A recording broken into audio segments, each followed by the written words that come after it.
Ahí les mando el link ahorita de dónde va a ser la transmisión. Bueno, ustedes ya, vosotros si tienen grupos de WhatsApp y eso.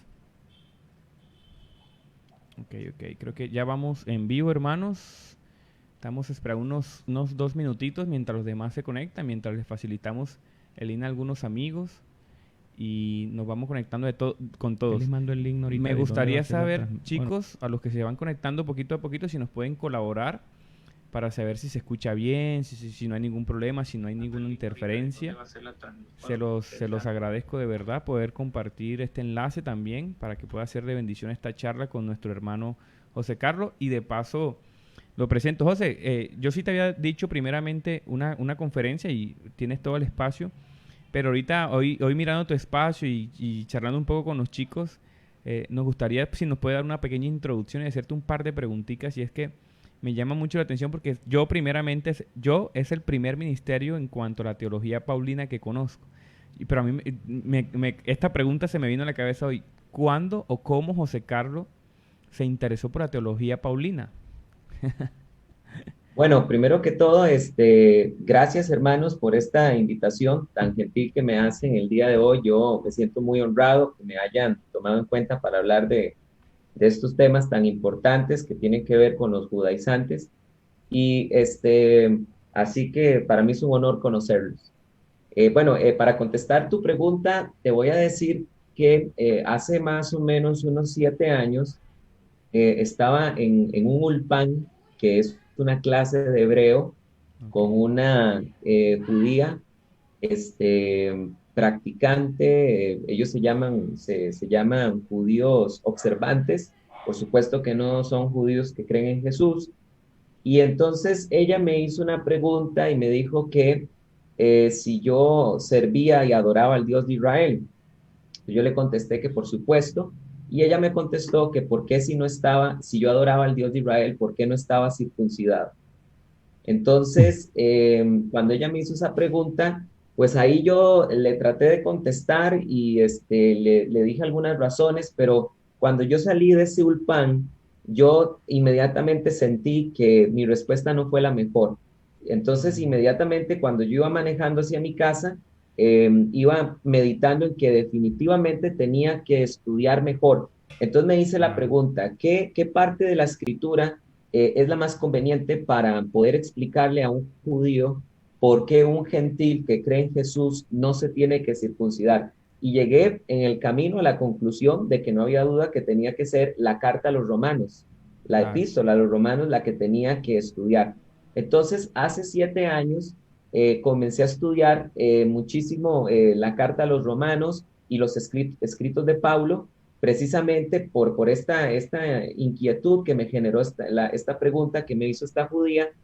Y después de eso estuve trabajando con mi amigo Jorge Carrillo de Cultura Teológica, con él a su lado varios tiempo, más o menos un año, y empecé a observar un crecimiento desmedido de los judaizantes. Entonces, el 31 de enero del año pasado, del 2020, tomé la Ok. decisión de empezar Teología Paulina, y precisamente la página se llama así Teología Paulina porque Pablo es el apóstol de los gentiles. Entonces, si nosotros queremos educar al pueblo con relación a qué debemos los gentiles hacer o no en la fe en Jesús, Pablo es el que queda de anillo al dedo. Entonces, de ahí es Claro. que vengo estudiando teología paulina y ahorita estoy en el proceso de construcción de una página ya para teología paulina. Estamos trabajando en eso en estas semanas y me llamó muchísimo la atención eso, de que no existe una página que se llame Teología Paulina, siendo Paulo, ¿verdad? Un punto de referencia tan importante. Vos encontrás Claro. teología puritana, teología de todos los tipos de teología, pero no había teología paulina. Entonces, pues este nombre ha venido de anillo al dedo. Buenísimo. Es como un tipo de apologética. ¿Sabes? Yo tenía la otra impresión. Yo por ahí me leí un comentario. No sé si vos creo que sí lo has podido conocer, el de Timothy Keller de la Carta a Gálatas. Y pensé que la Carta a Gálatas era como el centro. Pero ahora entendiéndolo mejor y recordando un estudio que hice a Romanos, creo que Romanos es el Evangelio condensado y explicado, ¿no? Un comentario del Evangelio. Entonces, qué interesante. Te conocí hace poco por un debate por un debate que tuviste con un judío y fue un debate, wow, fue una paliza no monumental y esto también como para algunos hermanos, porque algunos hermanos dicen, ¿no? Tiene ese pensamiento inocente, infantil, que por muy bien intencionado, de que la teología o la Biblia no se debate. Sí, pero cuando uno revisa la historia se da cuenta de que hay debates que son necesarios, hay conversaciones que son necesarias. Entonces me llamó mucho la atención, es como una labor apologética. ¿Puedes decir que es una labor apologética, José Carlos? Bueno, sí, solamente quisiera hacer la aclaración que los debates han sido con judaizantes, no con judíos, Ujú. porque eso es algo que voy a hacer una Exacto. diferencia conforme empiece la enseñanza. No es lo mismo ser judío que judaizante. Nuestro problema no es con los judíos.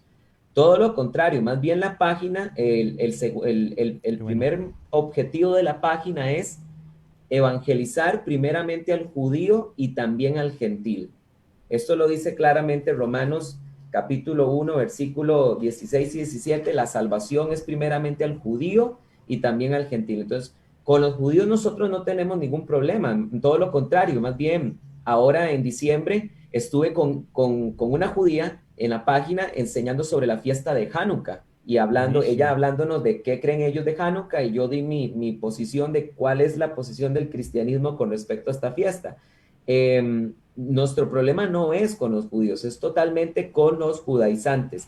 Y sí, la verdad es que esta obra que estamos haciendo en Teología Paulina es una obra apologética que yo creo que sinceramente estaba un poco descuidada, porque Ujú. nosotros estamos viendo que hay mucha obra apologética y gloria a Dios por eso con respecto al tema de la ideología de género, vemos apologética con respecto al tema del ateísmo, del gnosticismo, el posmodernismo, vemos apologética con respecto al aborto, pero el tema de los judaizantes, que vienen siendo la secta del siglo XXI, que más viene creciendo, yo siento que estaba un poco abandonada. Conozco otros grupos que lo están haciendo y gracias a Dios por eso, pero sí, efectivamente, la página está enfocada 100% en la apologética en esa área. Buenísimo eso. Bueno, y también para poner aquí en contexto los hermanos que ya están conectados, ya hay más de 100 personas ahí, bendiciones hermanos. Vamos a tener una pequeña, una corta conferencia, pero sé que va a ser muy significativa y ojalá podamos tenerte acá. Te abrimos las puertas, mi querido pastor José Carlos, a cuando quieras transmitir por acá, compartir contenido. De verdad que, y si te soy muy honesto, yo puedo ver la gracia de Dios trabajando sobre ti. De verdad que te admiro muchísimo ese trabajo. Y quiero presentar a Cevitas y quiero presentar a mi querido Héctor. Bienvenidos hermanos, me están acompañando aquí en esta conferencia para conversar al final, hacer algunas preguntas y esa es como la labor de los hermanos acá. Pueden presentarse y le damos pie entonces a José Carlos para que comience con su entrevista, con su conferencia, pero José, Héctor, perdón. Bueno, sobre todo agradecerle al hermano José Carlos Pastor que dedique parte de su tiempo, que sabemos que el trabajo pastoral y la Claro. fe y nuestra vida personal es bastante atareada y apartar este espacio por amor a la fe y por amor a los hermanos es importantísimo. Y bueno, al igual que tú, Jonathan, un aprecio y una estima particular por este trabajo que viene haciendo, lo venimos siguiendo de cerca desde hace un tiempo atrás. Y yo no sé si él habrá asociado ya, pero conversamos en esta semana también de una actividad que vamos a tener el próximo fin de semana. Así que, como tú lo decías al principio, esto no es una casualidad. El Señor nos está moviendo por este camino. Así es. Cevitas, ¿cómo estás? No te escuchamos. Ahora sí, ya. Ahora sí. No, pues muy animado y emocionado por lo que vamos a ver ahorita que va a ser una exposición que yo creo que va a ser de bendición para mucha gente porque, como bien lo decía el pastor, es un movimiento que está teniendo mucho auge y es ahí donde yo creo que los apologetas cristianos están quedando cortos, ¿no? Entonces vamos a aprender de este maestro cómo defender desde nuestra posición todas esas objeciones, por así decirlo, judías en contra de Jesús, ¿no? Entonces, muchas bendiciones al pastor y a Jonathan y gracias por invitarme. Buenísimo. Bueno, mi querido José Carlos, esto es completamente tuyo. Si vas a compartir pantalla, no hay ningún problema, puedes compartir automáticamente y ahí se va a ver todo reflejado en redes. Hermanos, nos gustaría saber ahí también de dónde nos leen. Vamos a estar pendientes de los comentarios, respondiendo. Si necesitan responder de manera escritural, de qué país se conectan, escríbanos ahí mientras el pastor José Carlos va haciendo sus preguntas. Si quieren hacer preguntas, pueden ir anotándolas para facilitárselas al pastor, y en la medida que podamos dar respuestas, pues el pastor les estará compartiendo, y al final tenemos una pequeña charla por acá, otro par de preguntitas que de pronto nos surgirán, que estoy casi seguro, pero sabemos que también este hombre lo ha levantado el Señor para dar respuesta en lo posible, ¿verdad, mi hermano? Entonces, te abrimos aquí el conversatorio, ¿vale? Bueno, muchas gracias y de verdad que muy motivado porque, bueno, la verdad es que me siento un poco viejo, ¿verdad? Entre estos muchachos tan jóvenes, a pesar de que yo estoy ¿Qué edad joven tiene, también José? ¿Qué edad tiene? Me estás haciendo sentir joven. tengo 33, No, pero no, estamos... tengo 33. No, puro joven. Está viejito, está viejito.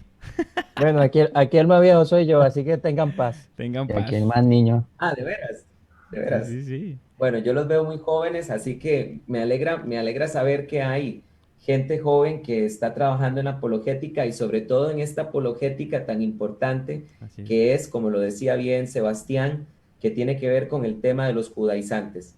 Bueno, yo quisiera decirles, hermanos, que cuando el hermano me pidió, Jonathan me pidió que compartiera este espacio, inmediatamente me puse a pensar qué tema podemos hablar, porque cuando nosotros estamos hablando de los temas de los judaizantes, hay varias doctrinas que hablar. Podríamos hablar del Shabbat, este es un tema que voy a tocar con el hermano Héctor la otra semana. Podríamos hablar de la circuncisión, si los gentiles debemos o no circuncidarnos. Podríamos hablar también sobre cuál es el papel de la Torá en el nuevo pacto. ¿Para qué sirve la Torá en el nuevo pacto? ¿Debemos los gentiles guardar o no la Torá? Podríamos hablar de la Trinidad, porque los movimientos judaizantes son unicitarios también. Podríamos hablar de una gran cantidad de temas. ¿Debemos guardar las fiestas o no? ¿Podemos comer cualquier cosa? Sin embargo, yo me puse a pensar y creo que el tema más conveniente para introducirnos es este tema que escogí hablarles a ustedes el día de hoy, que es el sínodo antijudaizante. De eso es lo que yo quiero hablarles a ustedes hoy con relación a esta exposición que voy a hacer, el sínodo antijudaizante. Bueno, yo primero quisiera agregar, y me gustaría si los que nos están escuchando, si tienen para tomar nota, ¿por qué razón decir el sínodo antijudaizante y no llamarlo comúnmente, como se llama en la mayoría de las Biblias, el Concilio de Jerusalén? Porque la mayoría de las Biblias lo llaman de esta forma, el Concilio de Jerusalén, basado en Hechos capítulo número 15. Sin embargo, yo considero que el título de esta perícopa de la palabra de Dios debería ser este que les estoy diciendo, el sínodo antijudaizante. ¿Por qué razón? ¿Por qué no debería llamarse el Concilio de Jerusalén? Por una razón, porque el problema no ocurrió en Jerusalén. Ya ahí empezamos mal, si nosotros creemos que es solamente un concilio de Jerusalén. Realmente, ustedes saben que la Biblia originalmente no se escribió con capítulos ni se escribió con versículos, sino que esto se agregó con el paso del tiempo. Y realmente es una lástima completa de que el capítulo número 15 comienza donde comienza, porque realmente el capítulo número 15 debería comenzar en Hechos capítulo número 14, versículo 24. Ahí debería comenzar el capítulo 15, porque este es el contexto de esta historia. Entonces yo quiero que ustedes lean conmigo. Primero vamos a leer Hechos capítulo 14 del 24 al 27 para que entendamos el contexto. Porque ahí, insisto, ahí es donde debería haber empezado el capítulo número 15. Y este es un problema y le quiero decir a los hermanos que están estudiando la Biblia y a los que están avanzando en el estudio de la Biblia que tenemos que tener muchísimo cuidado con respecto a esto de la división de los capítulos de la Biblia, porque esto nos hace cometer errores doctrinales muy grandes. Voy a dar un ejemplo rápido. Cuando nosotros leemos el famoso Juan 3:16, porque de tal manera amó Dios al mundo, que ha dado a su único hijo para que todo aquel que crea en él no se pierda, mas tenga vida eterna. Fíjense en sus Biblias. La mayoría de las Biblias tiene un subtítulo ahí que dice, de tal manera amó Dios al mundo. ese subtítulo no debería estar ahí. ¿Por qué razón? Porque cuando Jesús estaba hablando con Nicodemo, Jesús le dijo eso a Nicodemo. Lo que pasa es que ese subtítulo nos hace creer que esta es una declaración teológica del apóstol Juan. No, si ustedes siguen leyendo, después van a encontrar, después de estas cosas, ¿cuáles cosas? La conversación de Jesús con Nicodemo. Entonces, esta división de capítulos nos hace cometer errores. Lo mismo pasa con Génesis capítulo número 2. Génesis capítulo número 2 debería empezar en Génesis capítulo 2, versículo 5. Ahí debería empezar, porque los primeros 4 versos de Génesis capítulo número 2 todavía está hablando del séptimo día de la creación, del primer relato de la creación. Entonces, lo mismo pasa acá con este capítulo número 15 de Hechos. Ya solo por dividirlo ahí y poner ahí el inicio del capítulo, ya vamos mal porque está mal dividido. Entonces vamos a leer el versículo 24. Dice, pasando por Pisidia, fueron a Panfilia y después de hablar la palabra en Perge, bajaron a Atalia. De allí navegaron a Antioquía, donde habían sido encomendados a la gracia de Dios para la obra que habían cumplido. Entonces, vamos a empezar a aclarar el contexto. ¿Dónde ocurrió este problema? Para que lo apunten, en Antioquía, que es la iglesia madre del apóstol Pablo. Esto es muy importante que nosotros lo entendamos. No hay hombres de Dios sin una autoridad. No hay hombres de Dios sin una iglesia a la cual rendirle cuentas. Lean ustedes el libro de Hechos de los Apóstoles. Pablo, todas sus misiones las comenzó en Antioquía y las terminaba en Antioquía, porque los hermanos de Antioquía lo enviaban y él regresaba a Antioquía a dar cuentas. Y así ocurre también con los 12, con los apóstoles. Ellos tenían una autoridad, aún siendo los 12, ellos tenían una autoridad y era Santiago, el obispo de Jerusalén. Entonces, aquí vemos que Pablo regresa a Antioquía, donde dice la Biblia en el versículo 26, de allí llegaron a Antioquía, donde habían sido encomendados a la gracia de Dios para la obra que habían cumplido. Y dice el versículo 27, y cuando llegaron y reunieron a la iglesia, ¿qué es esto? Esto es un informe de la misión. Ellos están dando un informe de su misión, de la misión que hicieron. Les informaron de todo lo que Dios hizo con ellos y cómo habían abierto a los gentiles, una puerta de fe. Y se quedaron con los discípulos no poco tiempo. Entonces, ¿qué es lo primero que tenemos que aprender? Que el problema surgió en Antioquía, la iglesia madre del apóstol Pablo. Ahora sí, comencemos a leer, por favor, Hechos capítulo 15, versículo 1 en adelante. Vean ustedes la conexión de lo que venimos leyendo. Pero algunos de los que habían bajado de Judea, ¿hacia dónde? Hacia Antioquía. Pero algunos de los que habían bajado de Judea decían a los hermanos, si no sois circuncidados conforme al rito de Moisés, no podéis ser salvos. Entonces, vean ustedes que aquí, conforme estamos leyendo esto, voy a leer hasta el 5 para hacer algunas aclaraciones.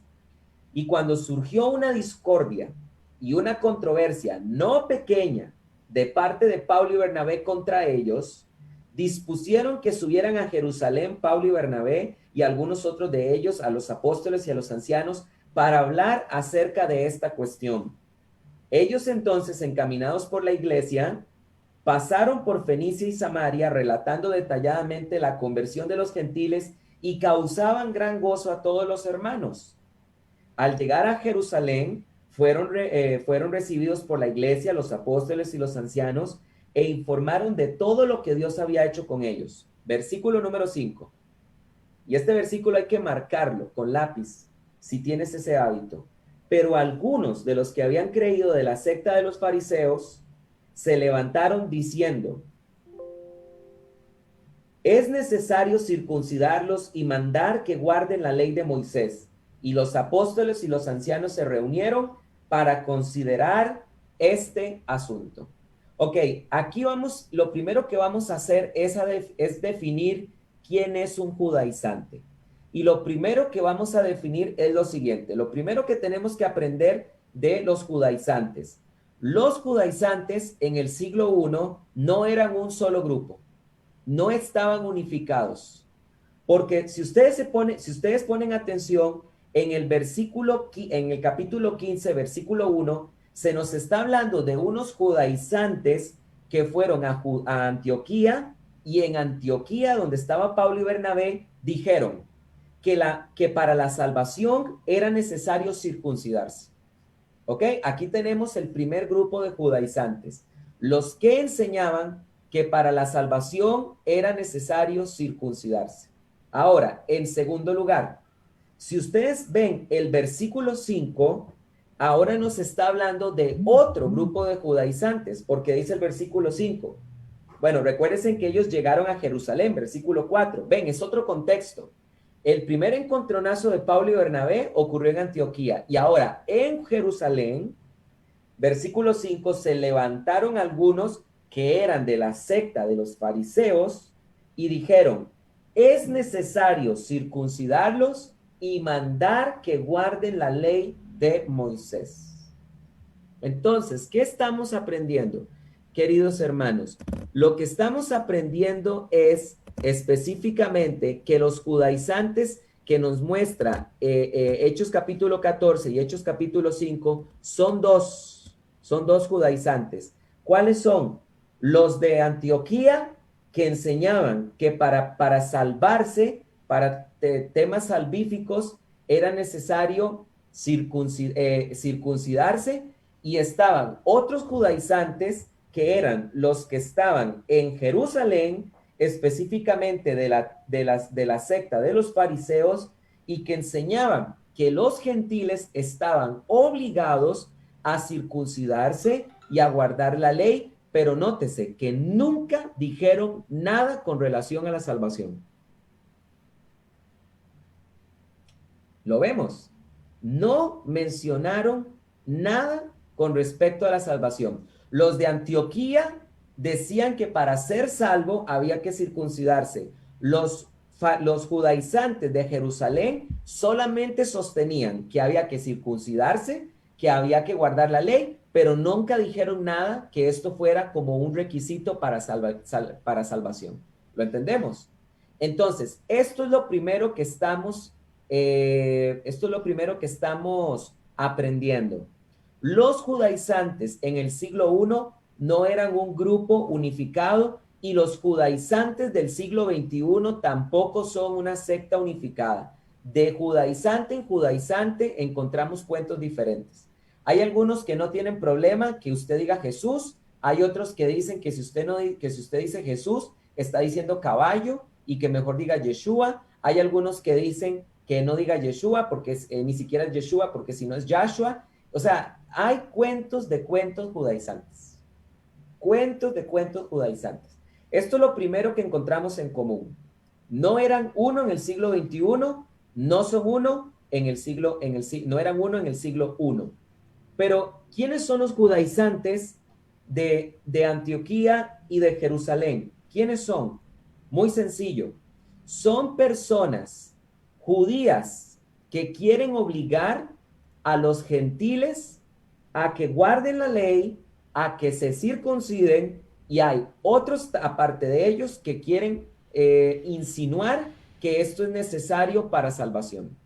¿Ok? ¿Cuál es la gran diferencia entre los judaizantes de ahorita con los judaizantes del siglo XXI? ¿Cuál es la gran diferencia? Bueno, la gran diferencia es que por lo menos los judaizantes del siglo I tenían cierta excusa. Ellos eran verdaderos judíos y todavía no entendían bien la nueva fe en Jesucristo, no entendían bien el nuevo pacto. Esto es algo que hace poco lo estuve hablando con el pastor doctor Armando Alducin en una entrevista que le hice. Él explicaba de que, como por ejemplo, cuando un católico se convierte al cristianismo, es un proceso de 1 o 2 años para que entienda cómo funciona realmente el cristianismo. Lo mismo le pasaba a estos judaizantes de Antioquía y de Jerusalén. Ellos no entendían bien la doctrina, no entendían todavía bien de qué trataba el nuevo pacto. Pero la diferencia con los judaizantes del siglo XXI es absurda, porque los judaizantes del siglo XXI ni siquiera son judíos, no son hebreos, son gentiles que quieren obligar a los gentiles a que guarden la ley. Qué absurdo, ¿no? Porque con los que se enfrentaron los apóstoles y Pablo eran verdaderos judíos, eran hebreos, eran hijos de vientres judíos, eran descendientes directos de las 12 tribus de Israel. Sin embargo, los judaizantes de hoy son más latinos que mandados a hacer, más latinos que mandados a hacer. Entonces, esto es completamente absurdo y no son judíos prosélitos. Los judaizantes tampoco son judíos prosélitos. Eso lo aclaro ya porque veo que se está haciendo un comentario acá en el chat de Teología Paulina. No son judíos prosélitos, porque un judío prosélito, pónganme mucha atención, ¿quién es un judío prosélito? Es aquel gentil que sin ser cristiano se convierte al judaísmo. ¿Lo vieron? Entonces, vamos a definir los conceptos. ¿Quién es verdaderamente un judío? Un judío es aquel hebreo que siguiendo su religión ancestral, el judaísmo, que sigue su religión ancestral, el judaísmo. Ese es un judío. Ahora, es muy interesante que los judaizantes nos quieren decir que los judíos son los descendientes de Judá. ¿Qué tan cierto es eso? Bueno, permítanme decirles que como Satanás, ¿verdad? En el huerto del Edén, entre verdad y mentira, es eso. Precisamente porque Flavio Josefo en su libro Antigüedades de los Judíos, libro 11, capítulo número 5, párrafo 6, vuelvo a repetir, Flavio Josefo en su libro Antigüedades de los Judíos, libro 11, capítulo 5, párrafo 6, Josefo dice lo siguiente. Dice Josefo: dicho esto, ordenó a los magistrados que midieran las murallas y que el trabajo que se repartiera por los poblados, de acuerdo con las fuerzas de cada uno. Prometió que él con los suyos cumpliría su parte. Dispuesto así se disolvió la asamblea y los judíos se entregaron a su trabajo. Vean lo que ahora va a decir Josefo. Se llaman judíos desde el día que subieron de Babilonia, pues eran de la tribu de Judá los primeros que llegaron a aquellos lugares, y así se llamó a todos ellos y a la región. Entonces vemos que es verdad que a los judíos se les llamó así también porque muchos de ellos eran descendientes de la tribu de Judá, pero lo que tenemos que aprender es esto: conforme Josefo va avanzando en su relato de la historia de Israel en Antigüedades de los Judíos, luego Josefo mismo va a empezar a intercambiar el concepto judío por israelita. Eso va a ser intercambiable. Judío e israelita para Josefo son sinónimos después. Y no solo eso, si ustedes leen Primera de Macabeos, capítulo número 1, que es un libro histórico, Primera de Macabeos, lean todo Primera de Macabeos, capítulo número 1. Ustedes van a encontrar que el término judío e israelita son términos intercambiables. O sea que ya judío en el tiempo de Jesús ya no significa los descendientes de la tribu de Judá. ¿Cuál es el significado de la palabra judío en el tiempo de Jesús? Es un significado completamente religioso. ¿Quién es un judío en los evangelios?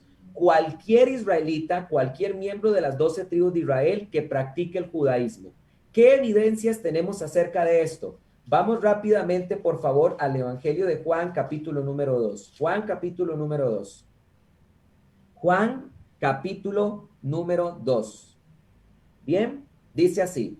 ¿Ok? Dice así Juan, capítulo número 2, versículo 13. Estaba cerca la Pascua de los judíos y Jesús subió a Jerusalén. Vean lo que dice, la Pascua de los judíos.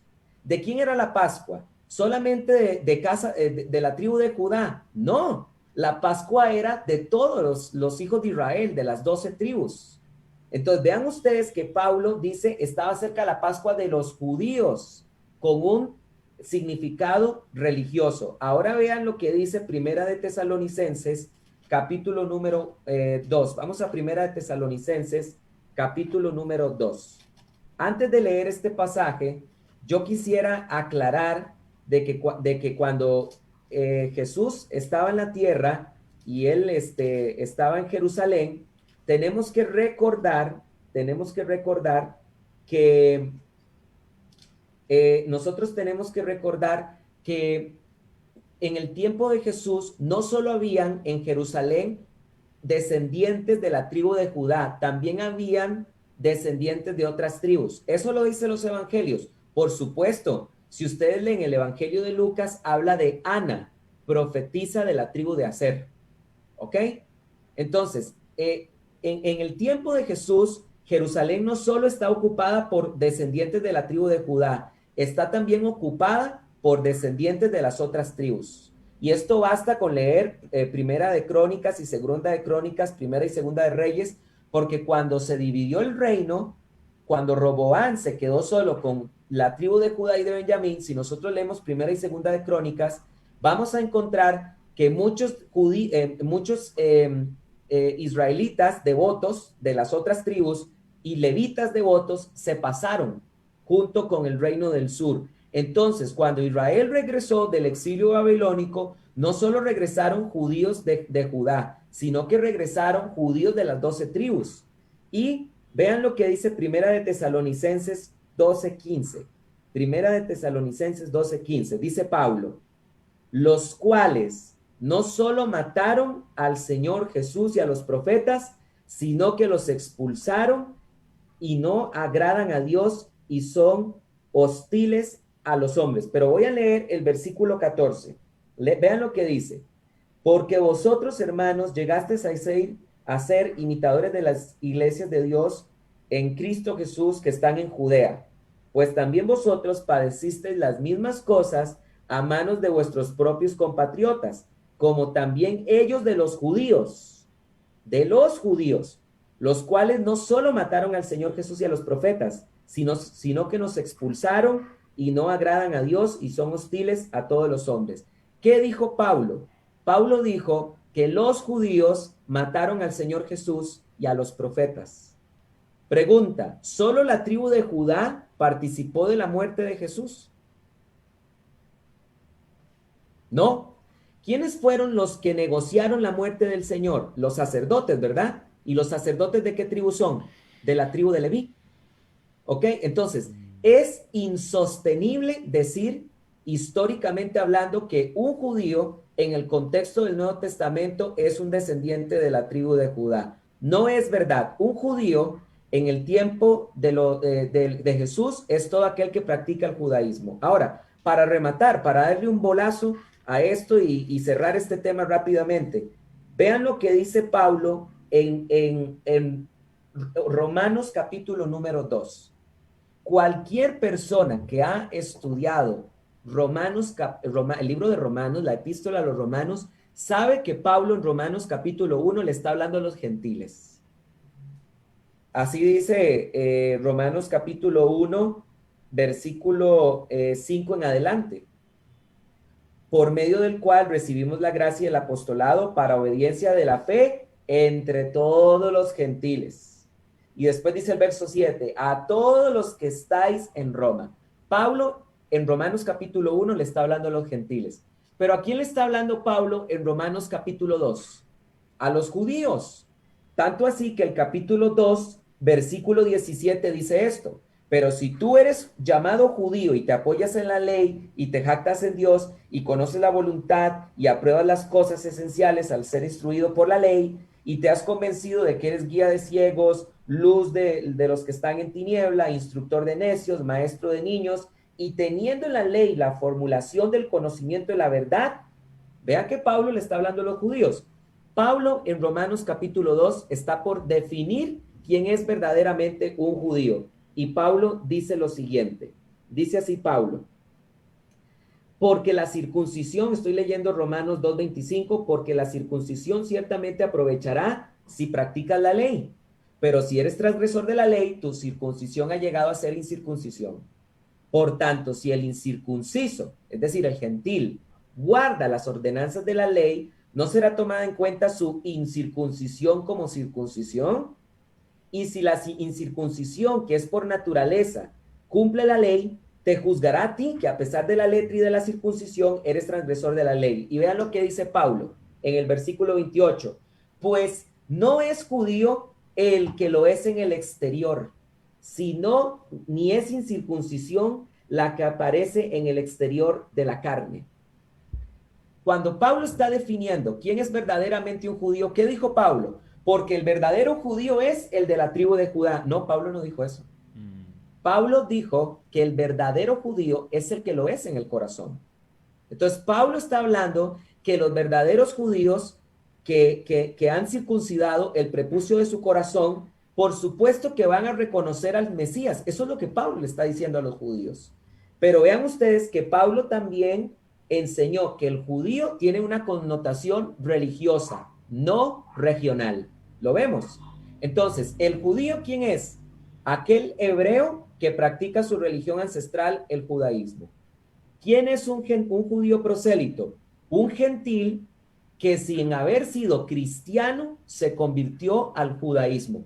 Estos judíos prosélitos aparecen en Hechos capítulo número 2, en la fiesta de Pentecostés. Ahí se habla de muchos prosélitos. ¿Quiénes son esos prosélitos? Gentiles que se convirtieron al judaísmo y que iban a celebrar la fiesta de Pentecostés.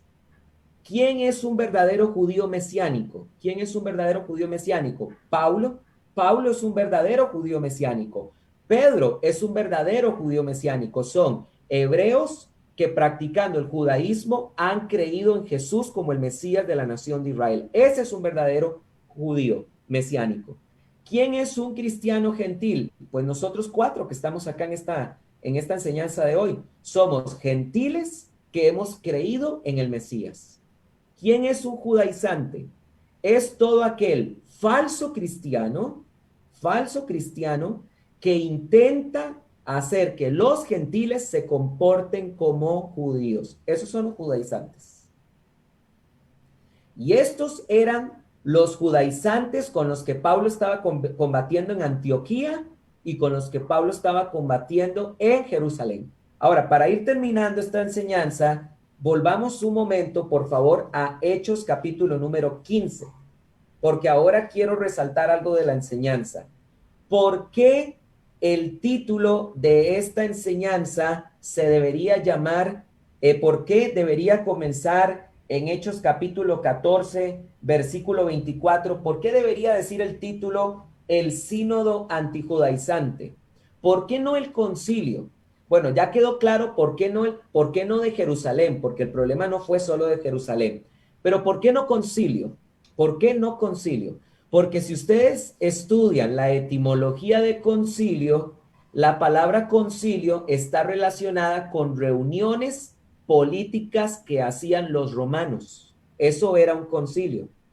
Pero la palabra sínodo está relacionada con la palabra Sanedrín. Y la palabra sínodo significa una reunión de judíos. Eso es un sínodo. ¿Lo entendemos? En Hechos capítulo 14, del 24 en adelante, no vamos a tener un concilio de Jerusalén. Porque, ¿qué es lo que estoy queriendo enseñar? No son gentiles reuniéndose para ver qué hacer con los otros gentiles que creen en el Mesías. Es un sínodo. Es decir, son judíos mesiánicos que se están reuniendo para saber qué tenemos que hacer con los gentiles que se están empezando a convertir al Mesías. Eso es. ¿Ya lo entendemos? No son gentiles viendo a ver qué hacer con otros gentiles. Es los primeros judíos mesiánicos reuniéndose para discutir en la presencia del Espíritu Santo qué hacer con aquellos gentiles que se añaden a la fe en el Mesías. Entonces, ahora leamos del 7 en adelante para ir terminando esta enseñanza. Vean lo que dice. Entonces, los verdaderos judíos mesiánicos se reunieron y esto es lo que se nos registra de ese sínodo. Leo desde el 7 en adelante. Después de mucha discusión, se levantó Pedro, y aquí Pedro es muy importante porque si ustedes leen Hechos capítulo 10, ahí fue cuando por primera vez se convirtieron los gentiles en la casa de Cornelio. Por eso es que Pedro se levantó a hablar, porque Pedro fue el que abrió, por decir así, la puerta de la salvación con su primer mensaje a los gentiles. Cuando Cristo le dijo a Pedro, tú eres Pedro y a ti te daré las llaves del reino de los cielos, no le estaba diciendo que es que allá en el cielo iba a estar parado en un portón como un guarda, ¿verdad? Abriéndole al que se salva o al que no se salva. No. ¿A qué se refiere Pedro con esto? Jesús se refirió con esto. Es que Pedro fue en Hechos capítulo 2 el primero que le predicó a los judíos y los judíos se convirtieron al Mesías. Y Pedro fue el primero que le predicó a los gentiles y también ellos se convirtieron al Mesías. A ti te daré las llaves del reino de los cielos. A eso se refería. Después de mucha discusión se levantó Pedro y les dijo, varones hermanos, vosotros sabéis que desde los primeros días Dios escogió de entre vosotros que los gentiles oyeran por mi boca la palabra del evangelio y creyeran. Se está refiriendo a Hechos 10. Y Dios, que conoce los corazones, dio testimonio a favor de ellos, dándoles el Espíritu Santo igual que a nosotros. Y nada distinguió entre nosotros y ellos, purificando por la fe sus corazones. Ahora pues, ¿por qué tentáis a Dios poniendo sobre la cerviz de los discípulos un yugo que ni nuestros padres ni nosotros hemos podido llevar?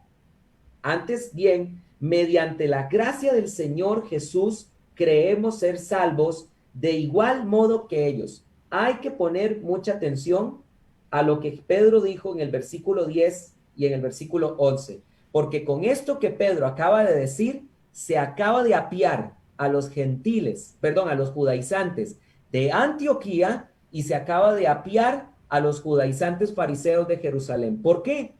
Porque vean lo primero que Pedro va a decir va dirigido a esos judaizantes que no enseñaban que fuera necesario para salvación guardar la ley y circuncidarse. Pedro se va a dirigir primero a ellos con estas palabras: ¿por qué tentáis a Dios poniendo sobre la cerviz de los discípulos un yugo que ni nuestros padres ni nosotros hemos podido llevar? Ahí Pedro le contestó a los judaizantes de Jerusalén: no tienten al Señor poniendo sobre los gentiles un yugo que nosotros ni siquiera pudimos cargar. Ahora, ¿qué dice el versículo 11? El versículo 11 va dirigido a los judaizantes del verso 1. Antes bien, mediante la gracia, ojo esa palabra, gracia, del Señor Jesús, creemos ser salvos de igual modo que ellos. ¿Lo están viendo? A esos judaizantes de Antioquía que dijeron que había que ser salvos, para ser salvos había que circuncidarse, Pedro acaba de refutarlos diciéndoles que el cristianismo enseña que somos salvos por gracia. Entonces dice así el versículo 12: entonces toda la asamblea calló y oían a Bernabé y a Paulo describiendo cuán grandes señales milagrosas y prodigios había hecho Dios por medio de entre los gentiles. Cuando terminaron de hablar, Jacobo tomó la palabra y dijo: varones, hermanos, oídme. Simeón ha explicado cómo por primera vez visitó a los gentiles para tomar de ellos un pueblo para su nombre. Con esto concuerdan las palabras de los profetas, como está escrito: después de estas cosas volveré y reconstruiré el tabernáculo de David, que estaba caído, y reconstruiré sus ruinas y volveré a erigirlo, para que el resto de los hombres, ojo ahí, Santiago, Jacobo, está enseñando que aquí había una profecía para los gentiles, para que el resto de los hombres busquen al Señor, y todos los gentiles sobre los cuales es invocado mi nombre, dice el Señor, que hace conocer estas cosas desde el principio.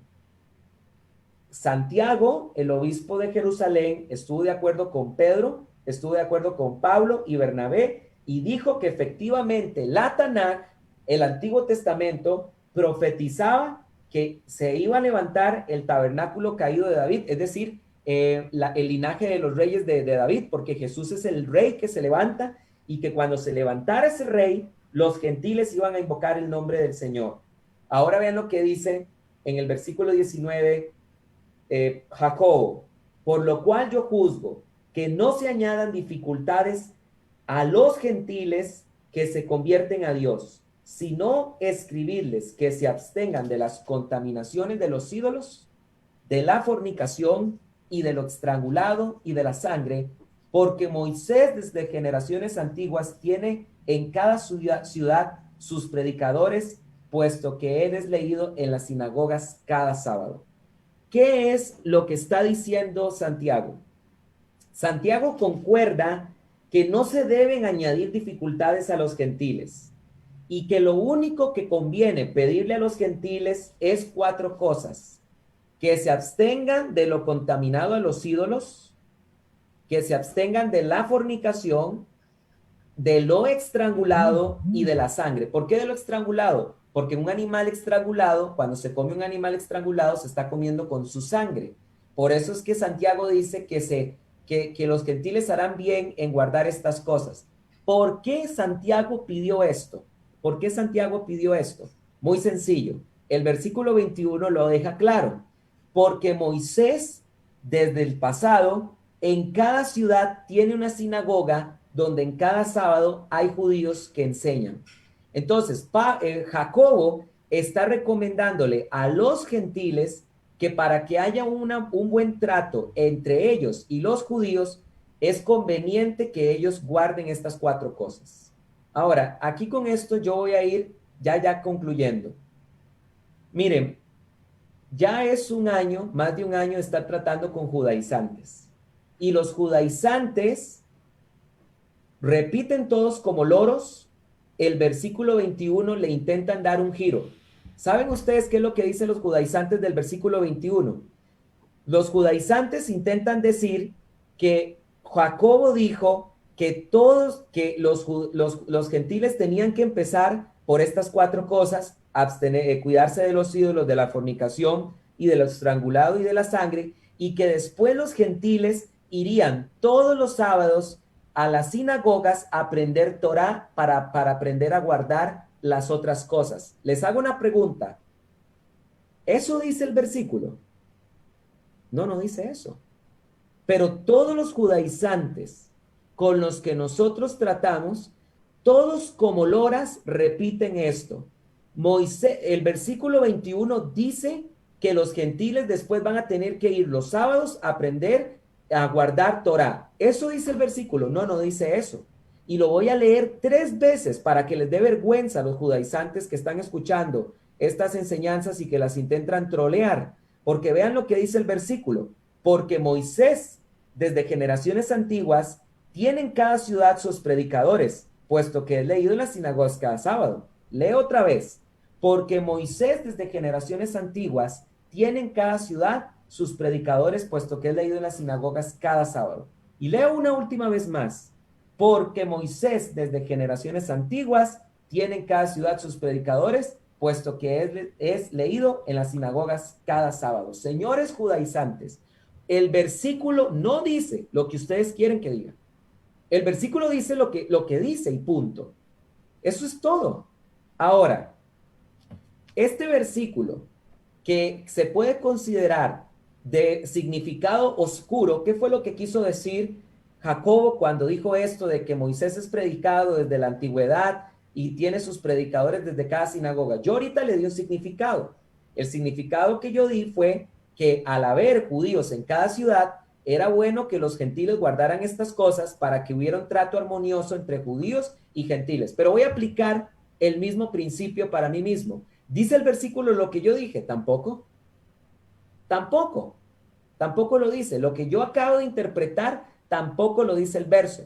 Pero hay un principio de interpretación bíblica que dice que los pasajes oscuros se interpretan a la luz de los pasajes que están claros. Y todo el contexto del capítulo 15 está clarísimo. No se añadan a los gentiles más cargas. Ahora, vean qué interesante, para ya terminar, porque aquí pasa algo muy importante. Los apóstoles van a enviar una carta, y dice el versículo 22, entonces pareció bien a los apóstoles y a los ancianos con toda la iglesia enviar de entre ellos varones escogidos a Antioquía con Pablo y Bernabé, a Judas, el que se llamaba Barsabás, a Silas, varones reputados entre los hermanos, y escribir por manos de ellos los hermanos apóstoles y los ancianos a los hermanos de entre los gentiles que están en Antioquía, Siria y Cilicia, saludos. Por favor, si usted está apuntando acá, rayando con lápiz, miren, yo lo tengo rayado con lápiz. No sé si se ve bien, creo que no se ve bien, pero yo tengo todo esto dibujado en amarillo. ¿Por qué? ¿Sabes qué deberías ponerle ahí? Deberías poner la opinión de los apóstoles por escrito. Ellos escribieron una carta. La carta dice, los hermanos apóstoles y los ancianos a los hermanos de entre los gentiles que están en Antioquía, Siria, Cilicia, saludos. ¿Saben ustedes qué hubieran escrito ustedes, señores judaizantes, que escuchan esta enseñanza? ¿Saben ustedes qué hubieran escrito? Ustedes hubieran escrito esto, lo siguiente, más o menos ustedes hubieran escrito esto. Como ustedes los gentiles realmente son casa de Judá, porque ustedes se mezclaron con las 10 tribus de Israel y realmente ustedes son casa de Israel, al ser ustedes casa de Israel, efectivamente ustedes tienen que guardar circuncisión, guardar sábado, comer kosher, etcétera, etcétera, etcétera. Eso es lo que ustedes hubieran escrito, si ustedes hubieran tenido la oportunidad de escribir. Pero gracias a Dios, los apóstoles fueron los que escribieron, porque vean lo que dice el versículo 4. Por cuanto oímos que algunos de nosotros, a los cuales no hemos comisionado, primera característica de los judaizantes y de las sectas judaizantes, no tienen comisión apostólica. Señores judaizantes, ustedes enseñan una doctrina que no es apostólica. 2, a los cuales no hemos comisionado, que os inquietaron con palabras perturbando vuestras almas. Señores judaizantes, ustedes inquietan con palabras y perturban las almas de las personas. Y lo digo con mucha autoridad, porque en la página ustedes no tienen idea la cantidad de gente que nos ha escrito contándonos el dolor de muchas familias donde uno ha caído en una secta judaizante y ya ni siquiera se puede sentar a comer en paz en una mesa, porque si están orando por los alimentos y dicen el nombre de Jesús, ya brincan los judaizantes diciendo, no diga Jesús, diga Yeshua. Ustedes perturban las almas. Pero vean lo que dice el versículo 25. Nos pareció bien, habiendo llegado a estar unánimes, elegir a unos varones y enviarlos a vosotros con nuestros amados Bernabé y Pablo, hombres que han expuesto su vida por el nombre de nuestro Señor Jesucristo. Así que hemos enviado a Judas y a Silas, y ellos os informarán de palabra las mismas cosas. Versículo 28. Porque ha parecido bien al Espíritu Santo y a nosotros no imponeros carga alguna, excepto estas cosas necesarias: que os abstengáis de lo sacrificado a los ídolos, de la sangre, de las cosas ahogadas, de la fornicación. Bien haréis en absteneros de tales cosas, tened salud. Punto. Nos pareció bien a nosotros los apóstoles y al Espíritu Santo no pedirles a ustedes más que estas 4 cosas. Y ya sé que seguramente ustedes, hermanos que están revisando los chats, yo ahorita estoy más centrado en la enseñanza, ya estoy seguro que más de un judaizante está poniendo, entonces quiere decir que podemos adulterar, que podemos robar, quiere decir que podemos fornicar porque solo se nos pidió 4 cosas.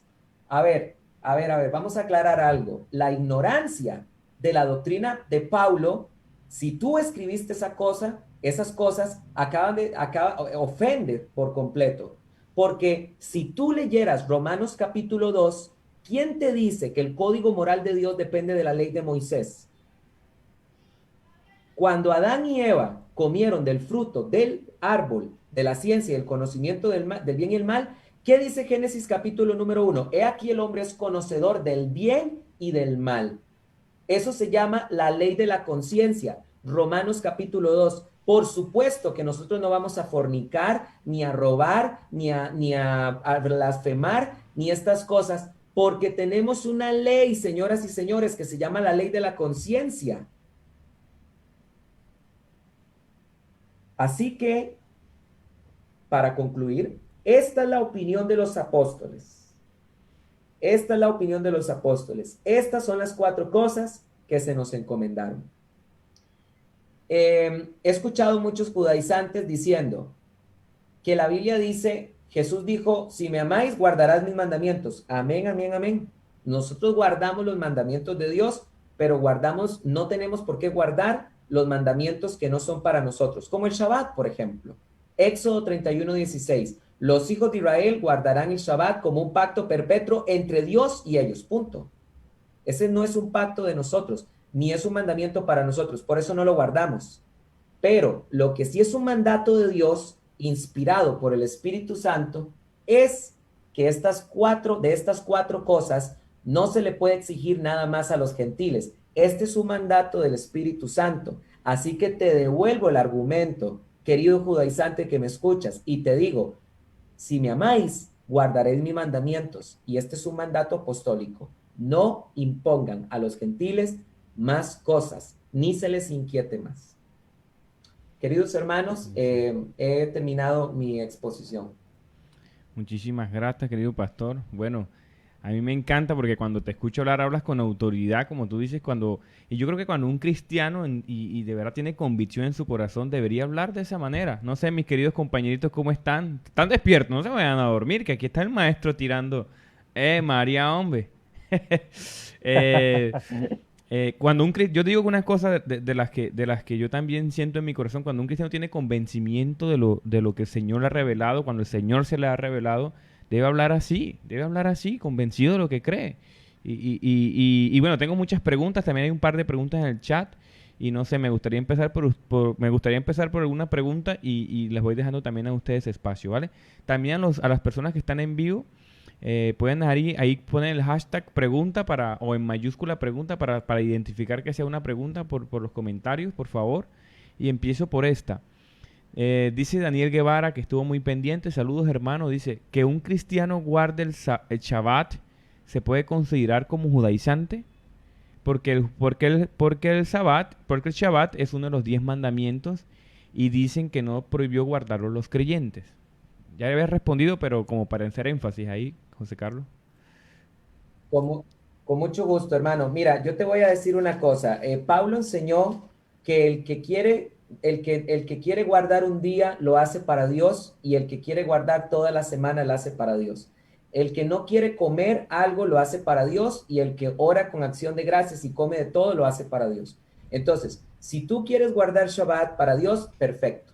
Yo, en el trato que tengo directamente con judíos, yo mismo, en la hora de la evangelización con varios judíos que conozco, yo mismo he ido a sus casas y he guardado Shabbat con ellos. No hay ningún problema.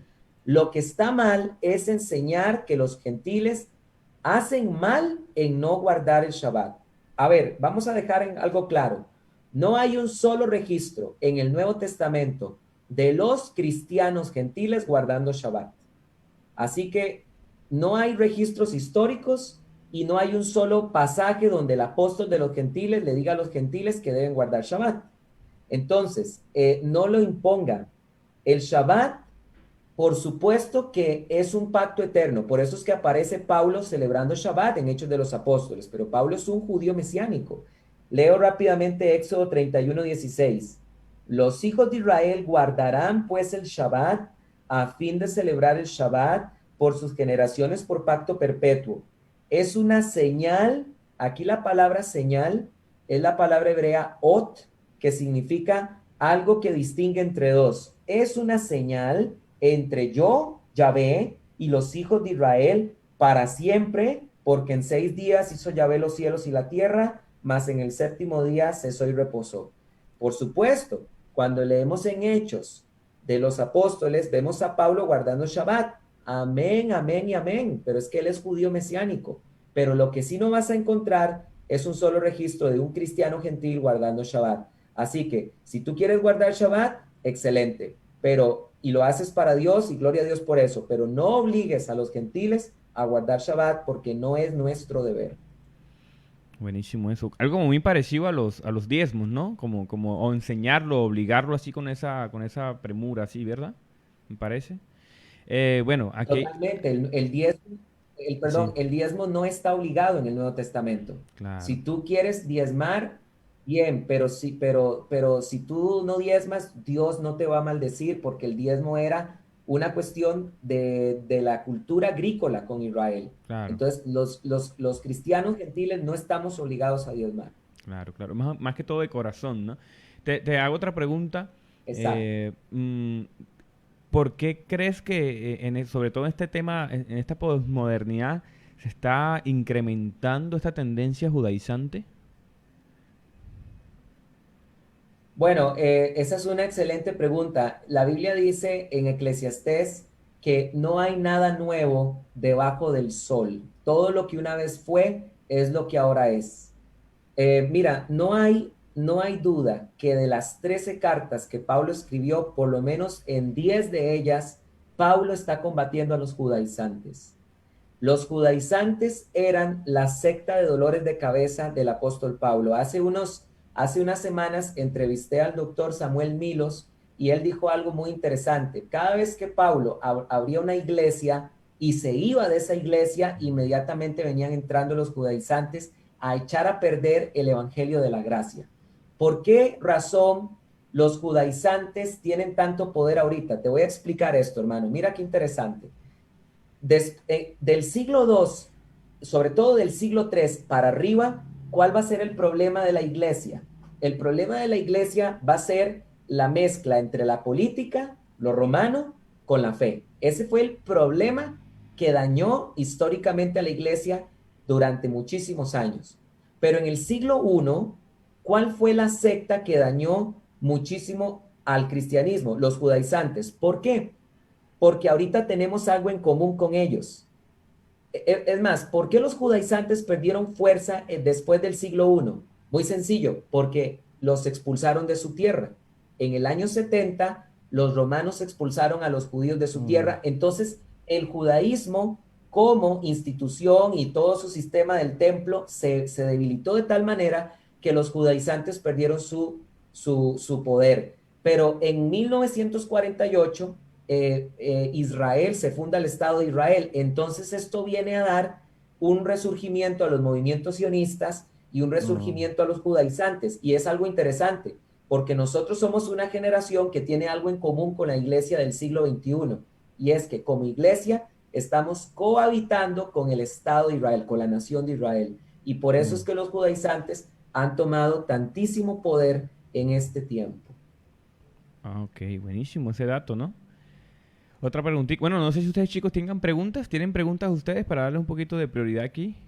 Pues Sí, yo, sí. yo ni tengo Vale, como una rapidita ahí como para dar espacio a las demás vale. y como que conseguir como ese fervor, ¿no?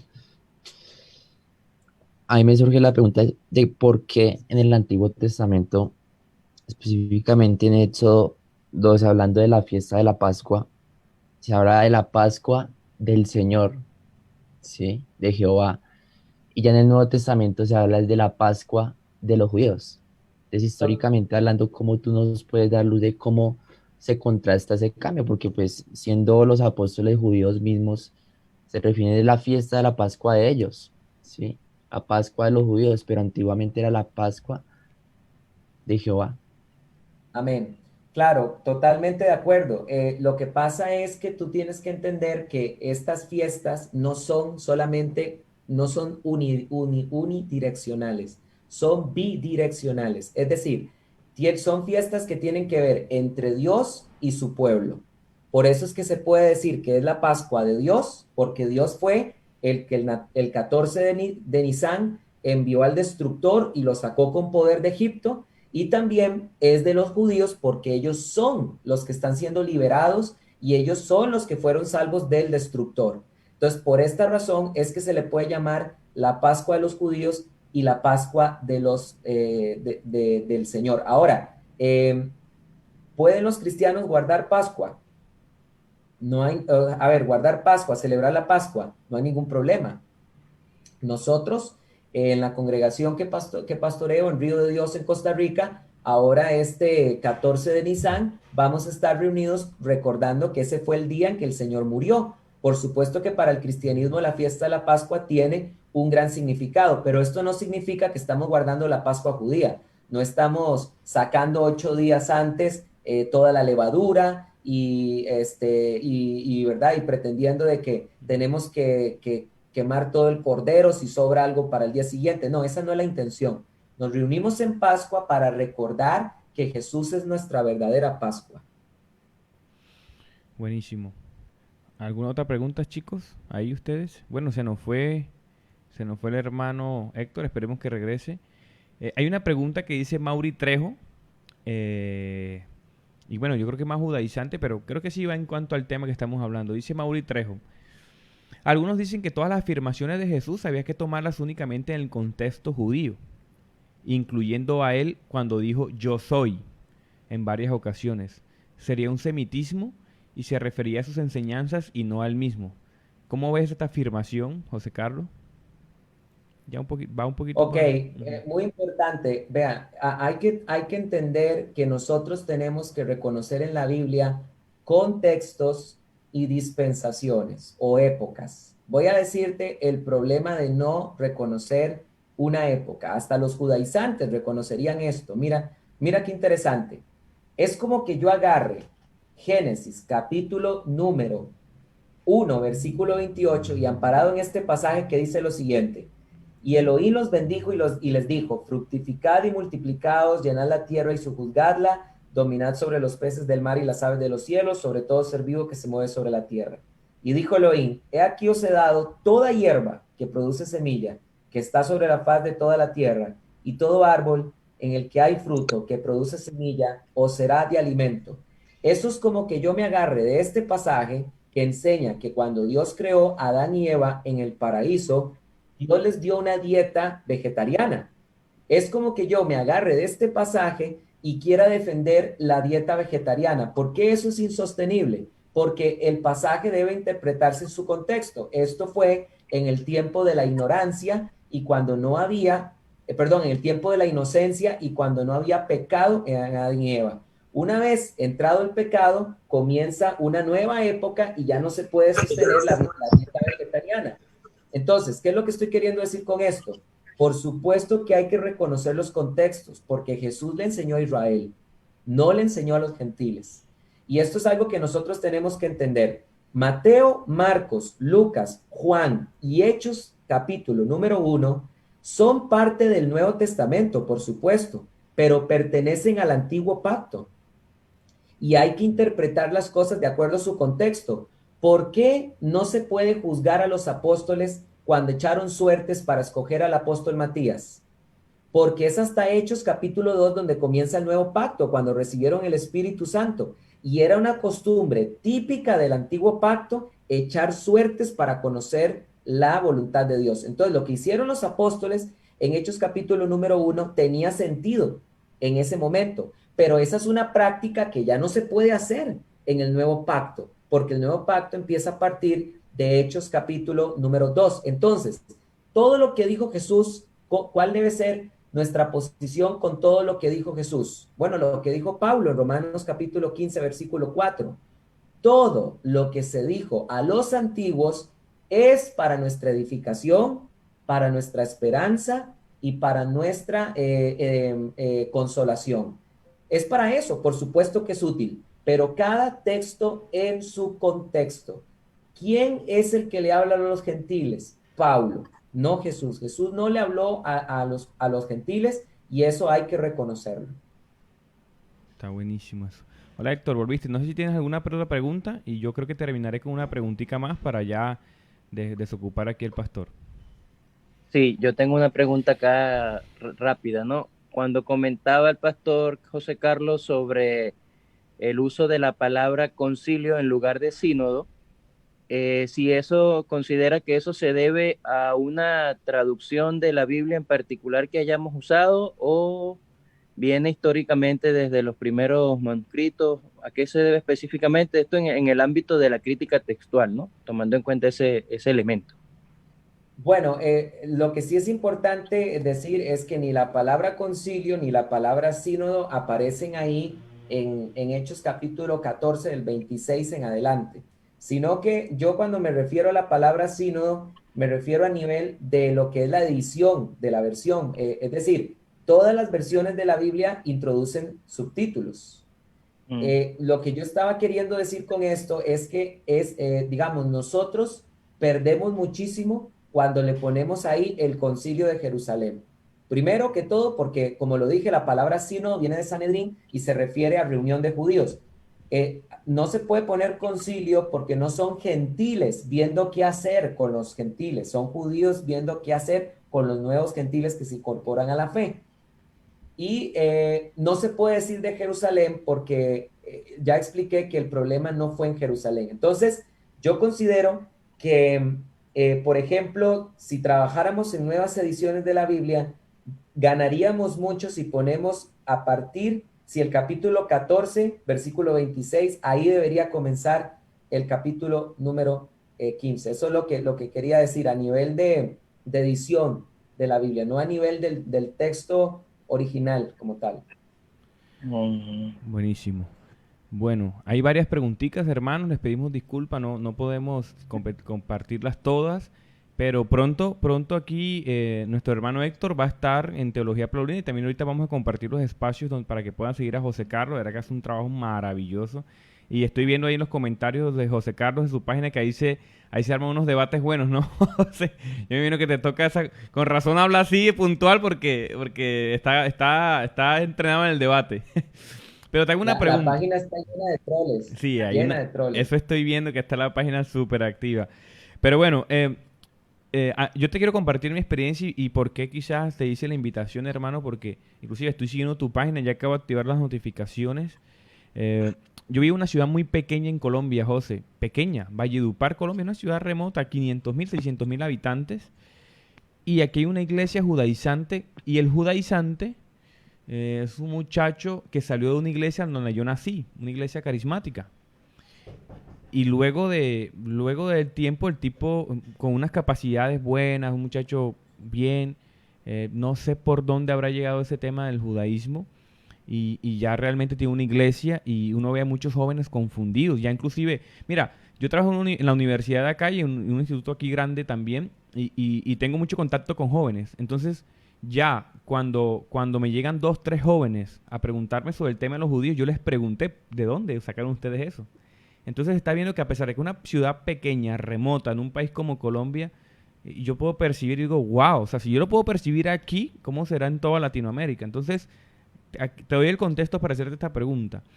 ¿Cuál sería la mejor forma de hacer evangelismo o no sé si es válida la palabra, perdóneme si le erro acá, pero lo importante es que se entienda cómo poder llevar el evangelio nuevamente bíblico a esos hermanos o a esos jovencitos que están siendo confundidos por estos hombres?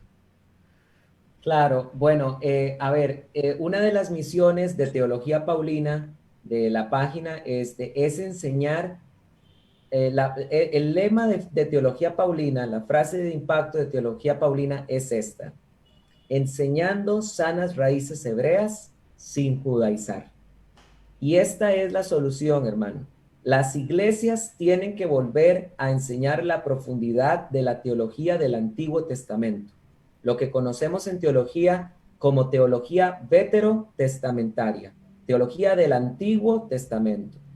Precisamente en las iglesias nunca escuchamos que se den estudios del Shabbat, que se den estudios de la Torá, estudios de la circuncisión, estudios de los libros del Antiguo Testamento. Y esto es lo que estamos haciendo en Teología Paulina. Estamos dando todos los lunes a las 7 de la noche un curso de Génesis, donde estamos profundizando a la luz del hebreo y todas estas cosas. Y esto es lo que tenemos que empezar a hacer como iglesia a nivel mundial. Volver a comenzar a enseñar la profundidad del Antiguo Testamento sin judaizar. Porque el problema fue que cuando las iglesias abandonan la enseñanza, abandonan todo lo que el Antiguo Testamento nos enseña, los judaizantes han venido a llenar desgraciadamente mal ese espacio. Porque la gente quiere escuchar sobre el Shabbat, la gente quiere escuchar sobre la profundidad del hebreo en el Antiguo Testamento. La gente quiere escuchar que les enseñen sobre las fiestas, porque los cristianos amamos al pueblo de Dios, al pueblo, a la nación de Israel. Pablo lo dijo, ¿verdad? ¿Qué ventaja tiene el circunciso sobre el incircunciso? Muchas. A ellos les fueron entregados los oráculos y las escrituras y un montón de cosas más. Entonces, por supuesto que amamos al pueblo judío como cristianos. Entonces, este amor nosotros tenemos que alimentarlo sanamente.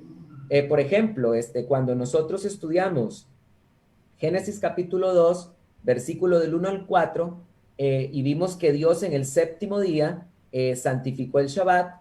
¿Qué enseñan los judaizantes y los sabatistas? Que desde ahí, desde el Edén, Dios santificó el Shabbat y que el Shabbat era para toda la humanidad. No, no es cierto. Luego, cuando vas a Nehemías y Ezequiel, vas a encontrar que la Biblia dice que Dios dice, los saqué de Egipto, los llevé al desierto y ahí les entregué mi santo Shabbat. ¿Ves? Eso es un estudio veterotestamentario. Cuando tú enseñas la teología del Antiguo Testamento con sanidad, estamos vacunando a las personas para caer en sectas judaizantes. Buenísimo. Es básicamente lo que nosotros aquí hacemos un poquito en la apologética, ¿no? Le inyectamos, como hace la vacuna es inyectarle un poquito de ese virus y exponerlos un poco, pero de manera controlada y decirles, bueno, ¿ustedes qué opinan? Yo le pregunto a los jóvenes, por ejemplo, yo se las hago muy seguida, le digo, bueno, están los 10 mandamientos y ahí dice que hay que guardar el sábado, ¿ustedes por qué no lo guardan? Entonces todo el mundo queda frito, ¿no? Entonces ahí es interesante y de verdad, hermanos, y pido disculpas de verdad, pero el tiempo nos demanda. Hay muchas preguntas. Acabo de fijar la página de nuestro hermano en los comentarios. Ahí aparece Teología Paulina, es fácil de conseguir, fácil de encontrarlo en Facebook. Entonces, todas esas preguntas que les quedé ahí debiendo, hermanos, vayan a la página de José Carlos, ahí apoyaron los comentarios porque hay muchos troles, vayan a debatir allá. De verdad que comentó. Y José Carlos también he visto que haces un contenido interesante con Jorge Carrillo, que también lo distingo. Por ahí te he visto con Santiago Larcón. Y de verdad que haces un contenido muy, muy edificante, hermano. De verdad que el Señor te siga bendiciendo y te siga usando. Te respeto muchísimo por esa reverencia. Y cuando hablo, yo creo que una de las cosas que yo mucho comento por acá, los que hacemos apologética, es que debemos hacer apologética es cristiana. Porque es que yo veo a los hermanos hablando de todo un montón de cosas y por aquí suma y apologética no sé qué y todo. Pero si nosotros no usamos la escritura, si nosotros no hablamos desde la palabra de Dios, ¿qué apologética estamos haciendo? Entonces, a mí me encanta eso de ti, hermano, y cualquier cosa que te podamos servir por estos espacios, sabes que ya te lo puse a la orden, pero nuevamente te lo pongo a la orden, y a todo, y creo que finalizo con eso. No sé si Cevitas y aquí nuestro hermano Héctor, que nos acompañaron juiciosos, tengan algunas preguntas, algunos comentarios para despedir ya al pastor. Pues No, muchísimas gracias, adelante, Seba. pastor. Gracias. Muchísimas gracias por esa exposición que como que de tantos versículos y tantas cosas que uno ve lo instan a uno como a estudiar más, ¿no? Porque pues la palabra hay que meditarla, ¿sí? Hay que meditarla, verla claramente. En, una de las cosas que yo creo es que también la revelación la tenemos. Mucha gente tiene la revelación en sus manos, pero antes de esa revelación debe haber como una instrucción de parte del Señor, ¿no? En cuanto a cómo yo me debo educar, cómo lo que tú dices, cómo yo debo partir de, si quiero estudiar algo más profundo del hebreo y si quiero estudiar el Nuevo Testamento del griego y cómo debo coger yo la palabra, ¿sí? Si solo va a ser para debatir o va a ser para conocer ese prospecto de las divinidades de nuestro Señor Jesucristo, ¿sí? Entonces es un tema muy, muy amplio, pero que cuando uno tiene la intención de, más que, bueno, yo me preparo, esto es para debatir, sino es para conocer a Dios, es ahí donde uno encuentra la sabiduría que Dios quiere que nos dé, ¿sí? Para más que cerrar la boca a un judaizante, es para que se refleje esa gracia, como tú lo decías, ese pacto en el que está, ¿sí? Porque es a través de esa gracia que quizás una persona puede ser discípula de Cristo, ¿sí? Entonces, muchísimas gracias, pastor, ahí estamos en contacto y muchas bendiciones. Héctor. Bueno, no, por mi parte igual, agradecido al pastor y expectante para la próxima semana. Va a quedar ahí ese tema del Shabbat efervesciendo durante esta semana, que a mí en particular me ha inquietado durante los últimos meses y por eso lo invité. Y bueno, completamente de acuerdo con los comentarios de ustedes, ¿no? Creo que tenemos una deuda y en lo personal yo lo he establecido para mí así, volver a la escritura. Necesitamos volver a la escritura. En particular yo he estado en esa línea. De hecho, dentro del humilde espacio que yo he estado manejando, establecí como primer pilar eso, ¿no? Volver a la escritura, apologética y finalmente predicación expositiva.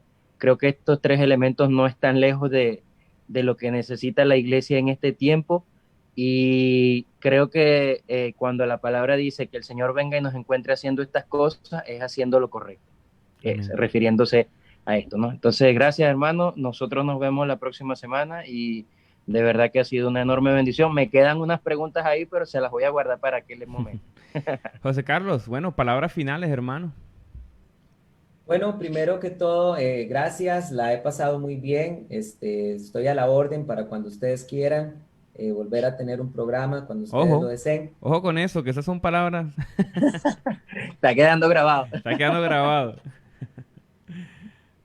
Y decir que es muy importante yo quiero dar dos consejos. El primero es que necesitamos volver a estudiar con profundidad tres escritos del Nuevo Testamento. La epístola a los romanos, la epístola a los hebreos y la carta a los gálatas. Entonces yo hago un llamado para que las personas empiecen a estudiar romanos, empiecen a estudiar gálatas, empiecen a estudiar la epístola a los hebreos. Y por otro lado, pues decirles a los hermanos que si quieren seguir aprendiendo sobre este tema, estamos para servirles. Pueden seguir Teología Paulina en Facebook, también pueden seguir Teología Paulina en Instagram, también está en TikTok, Teología Paulina. La pueden encontrar también en nuestro canal de YouTube.